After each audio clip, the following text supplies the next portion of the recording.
ओम नमः शिवाय। मेरे चैनल में आप सभी का स्वागत है। माँ नवदुर्गा के 9 रूप हैं। पहला रूप शैलपुत्री, दूसरा रूप ब्रह्मचारिणी, तीसरा रूप चंद्रघंटा, चौथा रूप कूष्मांडा, पांचवा रूप स्कंद माता, छठा रूप कात्यायनी, सातवां रूप कालरात्रि, आठवां रूप महागौरी और 9वां रूप सिद्धात्री माँ का है। नवरात्रि का दूसरा दिन माँ ब्रह्मचारिणी को समर्पित है। देवी ने शिव जी को पति रूप में प्राप्त करने के लिए हजारों वर्ष तक बेलपत्र और फिर निर्जल व निराहार रहकर घोर तपस्या की, जिसके कारण उन्हें ब्रह्मचारिणी नाम मिला। माँ दुर्गा का यह स्वरूप ज्योतिर्मय है। माँ ब्रह्मचारिणी की पूजा से मंगल दोष से मुक्ति मिल जाती है। माँ ब्रह्मचारिणी के दाहिने हाथ में जपने वाली माला और बाएं हाथ में कमंडल रहता है। इनकी कोई सवारी नहीं है, नंगे पैर ही माँ का स्वरूप दर्शाया गया है। माँ ब्रह्मचारिणी को चमेली का पुष्प, गुड़हल और कमल का फूल बेहद पसंद है और इसलिए उनकी पूजा के दौरान इन्हीं फूलों को देवी माँ को समर्पित करना चाहिए।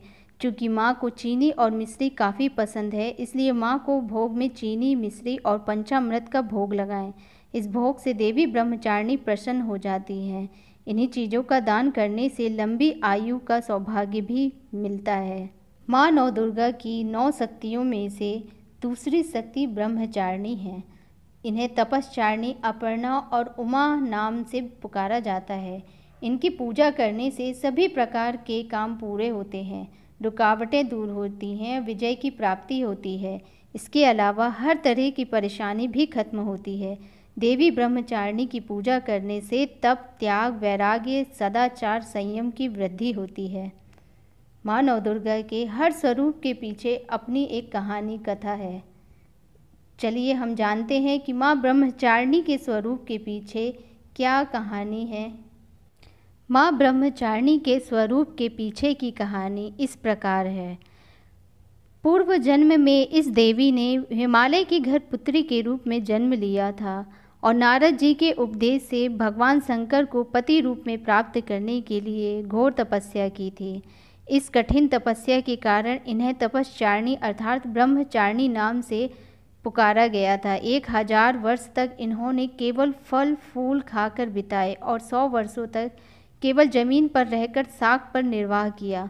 कुछ दिनों तक कठिन उपवास रखे और खुले आकाश के नीचे वर्षा और धूप के घोर कष्ट सहे। 3000 वर्षों तक टूटे हुए बिल्व पत्र खाए और भगवान शंकर की आराधना करती रहीं।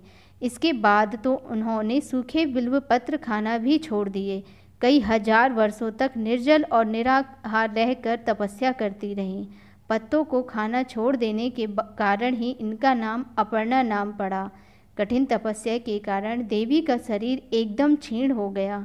देवता, ऋषि, सिद्धगण, मुनि सभी ने ब्रह्मचारिणी की तपस्या को अभूतपूर्व पुण्य कृत्य बताया, सराहना की और कहा, हे देवी, आज तक किसी ने इस तरह की कठोर तपस्या नहीं की।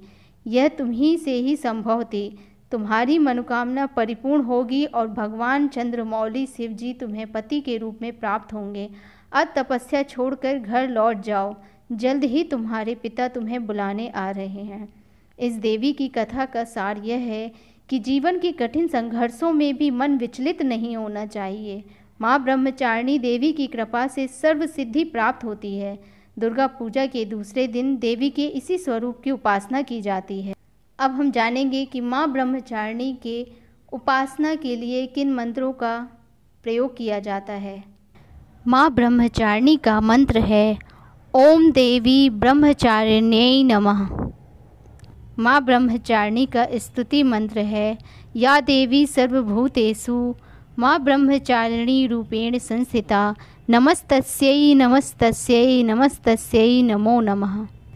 देवी ब्रह्मचारिणी का कवच है त्रिपुरा में हृदयं पातु, ललाटे पातु शंकर भामिनी, अपर्ण सदा पातु नेत्रो, अर्धरी च कपोलो, पंचदशी कंठे पातु, मध्य देशे पातु महेश्वरी, षोडशी सदा पातु नाभो, ग्रहो च पादयो, अंग प्रत्यंग सतत पातु ब्रह्मचारिणी।